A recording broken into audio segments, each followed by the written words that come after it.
श्रोताओं, आज हम मना रहे हैं विश्व हेपेटाइटिस दिवस और आज के दिवस की महत्ता पर बातचीत करने के लिए दूरभाष पर हमारे साथ जुड़ रहे हैं डॉक्टर अरविंद कुमार सिंह, जो कि शहर के जाने माने गैस्ट्रोएंटरोलॉजिस्ट हैं। डॉक्टर सिंह, कार्यक्रम में बहुत बहुत स्वागत है आपका। जी, बहुत बहुत धन्यवाद सर। डॉक्टर सिंह, हम आपसे जानना चाहेंगे कि आज का दिवस एक बहुत ही महत्वपूर्ण दिवस है, जैसे कि वर्ल्ड हेपेटाइटिस डे कहा जाता है। इसको मनाने के पीछे क्या कारण है? जी देखिए, सबसे पहले मैं सभी श्रोताओं को नमस्कार कहूँगा और ये जो आपने आज विषय चुना है विश्व हेपेटाइटिस डे का, ये एक बहुत ही महत्वपूर्ण विषय है, क्योंकि जो इसके पीछे जो मंशा है कि हम इसको क्यों मनाते हैं। देखिए, सबसे पहले मैं बताना चाहूँगा कि हेपेटाइटिस क्या होता है। हेपेटाइटिस क्या है ना, लीवर में सूजन आने को हम लोग हेपेटाइटिस कहते हैं। नॉर्मली हेपेटाइटिस के बहुत सारे कारण होते हैं, वो हम लोग आगे इसको डिस्कस करेंगे। लेकिन जो मंशा हमारी इसके पीछे बनाने की वो ये है कि जो हेपेटाइटिस है वो हमारे समाज में बहुत लोगों को होता है, लेकिन बहुत लोगों को इसके बारे में जानकारी नहीं होती है। एक एस्टीमेट के अनुसार करीबन 80% से ज्यादा लोगों को ये नहीं मालूम होता है कि वो हेपेटाइटिस से संक्रमित हैं। इसलिए जो दिवस है विश्व स्तर पर इसको मनाया जाता है, उसके पीछे यही मंशा रहती है कि लोगों में इसके प्रति अवेयरनेस किया जाए और लोगों के अंदर एक डर की भावना न रहे। कई बार इसमें ऐसा होता है कि लोगों में सामाजिक ये लगता है कि हमारा शायद बहिष्कार होगा अगर हम किसी को ये बताएंगे, हो सकता है लोग हमसे मिले जुले नहीं। तो ये चीज के लिए अवेयरनेस बढ़ाने के लिए हम लोग इस दिवस को अक्सर मनाते हैं। तो हमारे श्रोता जानना चाहेंगे, जैसे आपने कहा कि लीवर में सूजन आ जाना, तो हेपेटाइटिस के प्रमुख कारण क्या हैं? देखिए, कोई भी कारण जिसकी वजह से लीवर में सूजन आए उसको हम हेपेटाइटिस कहते हैं, लेकिन उसमें जो मुख्य कारण हेपेटाइटिस के होते हैं वो वायरस होते हैं। आप देखते हैं जिस तरह से हमारे यहाँ कोविड का इस समय प्रकोप है, कोरोना वायरस का, ये तो खैर अभी हुआ है, लेकिन जो हमारे हेपेटाइटिस हैं, हेपेटाइटिस के जो वायरस हैं, वो हमारे पास सदियों से हैं और हमारे लीवर को खराब करते आ रहे हैं। एक एस्टीमेट के अनुसार अगर मैं आपको बताऊं तो करीबन 300 मिलियन लोग हेपेटाइटिस से पीड़ित हैं। इनमें अगर हम हेपेटाइटिस को देखें तो नॉर्मली इसमें hepatitis A, hepatitis B, hepatitis C, hepatitis D और हेपेटाइटिस ई, ये मेन हेपेटाइटिस होते हैं, जिनमें हेपेटाइटिस ए और ई वो मुख्यतः खाने पीने या दूषित भोजन के ग्रहण करने से नॉर्मली लीवर पे ये अफेक्ट करते हैं, लीवर को प्रभावित करते हैं। जबकि जो हेपेटाइटिस बी और हेपेटाइटिस सी होता है वो नॉर्मली क्रोनिक हेपेटाइटिस होते हैं और उनका जो मुख्य कारण है संक्रमण का जो मुख्य कारण होता है वो या तो ब्लड ट्रांसफ्यूजन हो जाए कि भाई किसी संक्रमित आदमी का खून किसी संक्रमित आदमी को चढ़ा दिया जाए, या कभी कभी अनप्रोटेक्टेड सेक्सुअल इंटरकोर्स से भी ये हो सकता है, या कभी कभी मान लिया कि निडल पिक हो गई, खासतौर से जो स्वास्थ्य कर्मी होते हैं उनको निडल पिक हो जाए, या कभी कभी किसी ने शेविंग ऐसी जगह कराई कि जहाँ पे पहले से संक्रमित आदमी अपनी शेविंग करा के गया है और बार बार ने उसको बिना सही ढंग से बिना क्लीनिंग के दूसरे मरीज के उसी ब्लेड को यूज कर लिया है और उसमें कट लग जाता है, तो ये भी एक कारण हो सकता है। तो ये मेनली जो हम लोग हेपेटाइटिस को देखते हैं ये मेन हेपेटाइटिस के कारण है। हालांकि हेपेटाइटिस के बहुत सारे और भी कारण हो सकते हैं, जिनमें जैसे दवाइयों से भी हेपेटाइटिस हो जाता है या कई बार बैक्टीरियल हेपेटाइटिस हो सकता है। हालांकि लेकिन जो एक मुख्य जो हेपेटाइटिस का कारण होता है वो नॉर्मली वायरस इन्फेक्शन ही होता है। तो हम जानना चाहेंगे कि इसके सामान्य लक्षण क्या दिखाई देंगे? देखिए, बहुत ही महत्वपूर्ण सवाल है आपका कि हम लक्षणों को कैसे पहचाने कि ये वायरल हेपेटाइटिस के हो सकते हैं। ये एक जनमानस को मैं एक संदेश आपके माध्यम से देना चाहूंगा कि जो हेपेटाइटिस होते हैं, जैसे खासतौर से हेपेटाइटिस ए और ई, नॉर्मली अगर हम अपने प्रदेश की बात करें, अपने शहर की बात करें, उसमें ये जो सीजन हमारा बरसात का जो सीजन होता है, खासतौर से जब चीजें खुली रहती हैं और या फिर जहाँ पे मक्खी या फिर कोई दूषित खाना जहाँ पे ज्यादा प्रभावित होता है, स्पेशली जो गर्मियों के बरसात का मौसम होता है, तो नॉर्मली हेपेटाइटिस ए और ई इसी समय जाकर अपना प्रकोप प्रकट करते हैं। उसमें जो मुख्य सिम्टम होते हैं वो है भूख ना लगना, उल्टी होना या उल्टी की फीलिंग होना, बुखार के भी साथ इनकी शुरुआत हो सकती है। उसके बाद कुछ दिन के बाद में आंखें पीली होना, पेशाब का पीला होना या कभी कभी पेट में दर्द होना, ये मुख्य लक्षण हेपेटाइटिस के होते हैं। हालांकि कुछ लोग को शुरुआत में दस्त लगना या शरीर में बहुत ज्यादा जकड़न होना, दर्द होना, ये लक्षण भी हेपेटाइटिस के हो सकते हैं। और अगर हम बात करें हेपेटाइटिस और बी और सी की, जो कि क्रोनिक हेपेटाइटिस होते हैं, नॉर्मली हेपेटाइटिस बी और सी बहुत ही स्लो इन्फेक्शन होते हैं।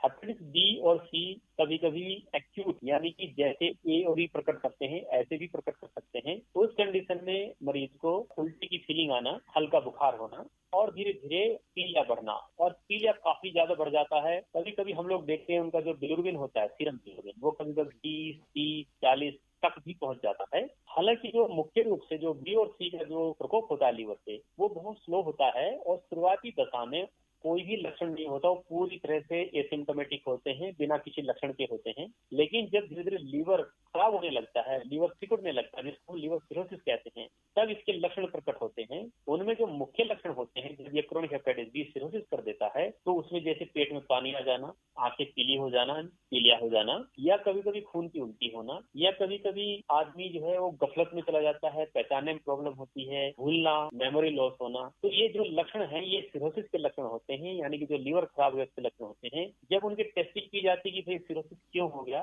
तो ज्यादातर मरीजों में इनका पता तभी चलता है कि ये फला आदमी काफी लंबे समय से हेपेटाइटिस बी या हेपेटाइटिस सी से संक्रमित। तो ये मुख्य लक्षण है वो हेपेटाइटिस सी यही होते हैं। जी डॉक्टर साहब, आप बताएं कि इसका इलाज क्या है। देखिए, इसका जो हम आज जो अपना वर्ल्ड हेपेटाइटिस डे मना रहे हैं, उसका जो सबसे मुख्य उद्देश्य है वो ये है कि लोगों के अंदर अवेयरनेस पैदा हो। और उस अवेयरनेस के लिए बहुत जरूरी है कि जो लोग पहले से संक्रमित हैं, उन लोगों को टारगेट किया, उन लोगों को ढूंढा जाए, उन लोगों को स्क्रीन किया जाए। और अगर उनको हेपेटाइटिस बी है या हेपेटाइटिस सी है, उनका सबसे पहले स्क्रीन करके ये पता लगाया जाए कि क्या ये मरीज ट्रीटमेंट के लायक हैं। अगर वो ट्रीटमेंट के लायक हैं तो उनको ट्रीट किया जाए। ट्रीटमेंट आजकल बहुत सरल है, उसमें कुछ ब्लड के टेस्ट कराते हैं हम लोग, जो कि बहुत ही सामान्य से किसी भी चिकित्सालय में या किसी भी क्लिनिक में, चाहे वो सरकारी है चाहे वो प्राइवेट है, सब जगह पे उपलब्ध है। हेपेटाइटिस बी का एक बार hepatitis B surface antigen HbA1c हम लोग टेस्ट कराते हैं।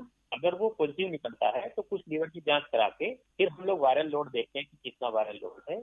कभी कभी हम लोग अल्ट्रासाउंड फिर रिकमेंड करते हैं उनको, ये देखने के कि लीवर किस कंडीशन में है। और उसमें एंटीवायरल ड्रग होती है जो कि काफी हद तक सेफ दवाइयां हैं। और मुझे लगता है कि जो पिछले दशकों में जो सबसे बड़ी डिस्कवरी है मेडिकल साइंस की, वो एंटीवायरल हेपेटाइटिस बी और सी की दवाइयां हैं। हेपेटाइटिस बी और सी दवाइयां बहुत ही सुरक्षित दवाइयां हैं, जिनका नॉर्मली कोई साइड इफेक्ट नहीं है। बहुत सारे मरीज हमारे ऐसे हैं कि जो पिछले 10-10 साल से दवाइयां ले रहे हैं, लेकिन उनमें कोई साइड इफेक्ट नहीं है।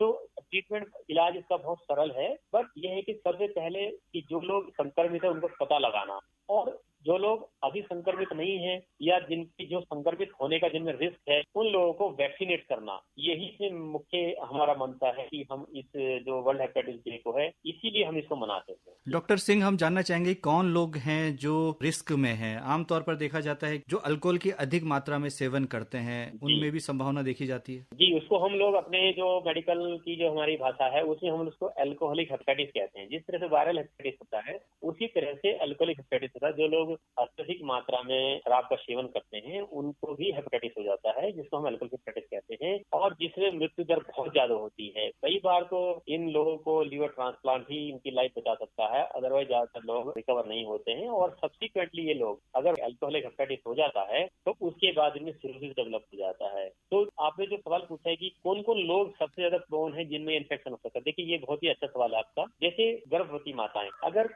हस्बैंड पॉजिटिव है और गर्भवती माता भी पॉजिटिव है तो बच्चे में इसका ट्रांसमिशन हो सकता है। तो ये भी रिकमेंड किया जाता है कि जितने भी माताएं गर्भवती हैं उनको सबको स्क्रीन करना चाहिए प्रेगनेंसी के दौरान। और अगर उनका हेपेटाइटिस बी पॉजिटिव आता है तो इस बात पर निर्भर करता है कि उनका वायरस कितना सक्रिय है, उनको दवाइयां दी जाती है। हेपेटाइटिस बी की दवाइयां जो बच्चे में ट्रांसमिशन का रिस्क कम कर देती हैं, बच्चे के संक्रमित होने को कम कर देती हैं। और न्यूबॉर्न बेबी को, जो नवजात शिशु है, उसको वैक्सीन दी जाती है और कुछ इम्यूनोग्लोबुलिन होती है जो वायरस को निष्क्रिय कर देती हैं। तो ये भी एक बहुत बड़ा माध्यम है न्यूबॉर्न को, नवजात को हेपेटाइटिस बी से बचाने का। इसके अलावा जो लोग ब्लड ट्रांसफ्यूजन, अगर कोई भी ब्लड ट्रांसफ्यूजन हो रहा है, खून चढ़ाया जा रहा है और सही ढंग से उसकी स्क्रीन नहीं की गई है, वो भी एक संक्रमण का कारण हो सकता है। या इसके अलावा जो खास तौर से जो ग्रामीण क्षेत्र हैं जहाँ पे हेल्थ फैसिलिटीज, स्वास्थ्य सेवाएं उतनी कारगर नहीं है, वहाँ पे कई बार जो लोकल डॉक्टर होते हैं, खास जिन्हें हम लोग कई बार झोला छाप डॉक्टर कहते हैं, वो कई बार ऐसी संक्रमित सुइयां जो बार बार यूज करके एक दूसरे को ट्रांसमिशन कर सकती हैं, वो भी एक बहुत बड़ा कारण होता है। या कभी कभी सपोज करिए कि घर में कोई आदमी इन्फेक्टेड है और नेल कटर या कंघा वो कॉमन यूज हो रहा है, या टीथ ब्रश कॉमन यूज हो रहा है, या कॉमन क्लॉथ यूज हो रहे हैं, तो भी संक्रमण हो सकता है। इसलिए हम इस बात पे बहुत ध्यान देते हैं कि अगर कोई भी सदस्य घर में पॉजिटिव आता है हेपेटाइटिस बी से, तो अन्य सदस्य को स्क्रीन करना चाहिए और इमीडिएटली उनको वैक्सीनेट कर देना चाहिए, खास तौर से हेपेटाइटिस बी के लिए, क्योंकि हेपेटाइटिस सी की नॉर्मली वैक्सीन नहीं होती है, लेकिन हेपेटाइटिस बी की बहुत कारगर वैक्सीन होती है। तो ये जो टारगेट ग्रुप है या फिर दूसरा जो हमने अभी बात की थी पहले कि सेक्सुअल इंटरकोर्स से। तो ये मुख्य रूप से वो लोग हैं जो सबसे ज्यादा रिस्क में होते हैं। तो डॉक्टर अरविंद कुमार सिंह हमारे श्रोताओं को बताएं कि इसका जो वैक्सीन है, जो इसका वैक्सीनेशन है, कब कब किया जाता है? क्या ये कभी भी किया जा सकता है या कि कोई एक आयु निश्चित है? नहीं सर, देखिए ये बहुत ही अच्छा सवाल आपने पूछा है। मुझे लगता है कि जो हेपेटाइटिस बी का वैक्सीन है, जो सबसे कारगर तरीका है वो है वैक्सीनेशन। सबसे पहले मरीजों को ढूंढना जो इन्फेक्टेड है, उनको ट्रीट करना और उनके द्वारा दूसरों को संक्रमित होने से बचाना सबसे कारगर तरीका है। हेपेटाइटिस बी वैक्सीन की जो आपने बात की है, देखिए वो नवजात शिशु से शुरुआत होती है और इसमें आयु का कोई वो नहीं है कि इतने आयु के बाद नहीं देना है। जो लोग इस समय इन्फेक्टेड नहीं है और जिन्होंने वैक्सीनेशन नहीं लिया है, उनको सबको वैक्सीनेट करना चाहिए, सबको वैक्सीन दिलाना चाहिए। क्योंकि हमारे भारत में अगर आप देखेंगे करीबन 4 करोड़ लोग हेपेटाइटिस बी से संक्रमित हैं।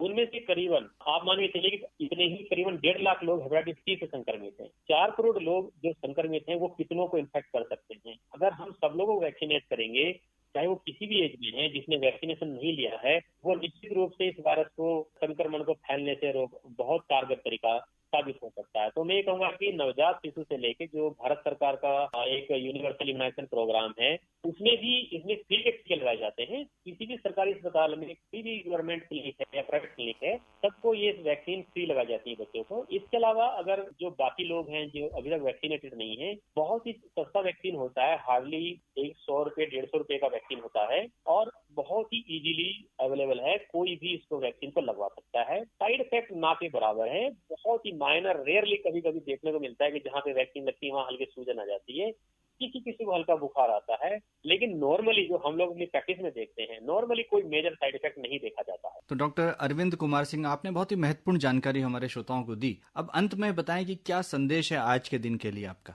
देखिए, आज का जो दिवस है, मैं आकाशवाणी के माध्यम से सभी लोगों से यह अपील करना चाहूंगा कि जो हेपेटाइटिस है वो हमारे प्रदेश में, हमारे राज्य में काफी लोगों को है। उसमें बहुत सारे लोग ऐसे हो सकते हैं कि जिन्होंने अभी तक अपना टेस्ट नहीं कराया, उन्हें पता नहीं है कि हमें हेपेटाइटिस बी है। तो मैं कहना चाहूंगा कि हेपेटाइटिस बी सी किसी को भी हो सकता है, किसी भी आयु में हो सकता है। आप अपना चेक कराइए और अगर हेपेटाइटिस बी सी होता भी है तो कोई घबराने की आवश्यकता नहीं है। उसका बहुत कारगर तरीका, बहुत कारगर इलाज उसका अवेलेबल है। तो इसलिए संकोच ना करें। जो भी नियरेस्ट आपका हॉस्पिटल है, क्लिनिक है, आप अपना टेस्ट कराएं और अगर आपके किसी फैमिली मेंबर का पॉजिटिव आता है तो आप वैक्सीनेट कराएं सब लोग। यही एक तरीका है, इसी के माध्यम से हम अपने राज्य में इस वायरस को फैलने से रोक सकते हैं। मेरा यही संदेश रहेगा सबके लिए। डॉक्टर अरविंद कुमार सिंह, इतनी महत्वपूर्ण जानकारी देने के लिए और आकाशवाणी से अपने विचार साझा करने के लिए आपका बहुत बहुत आभार। धन्यवाद।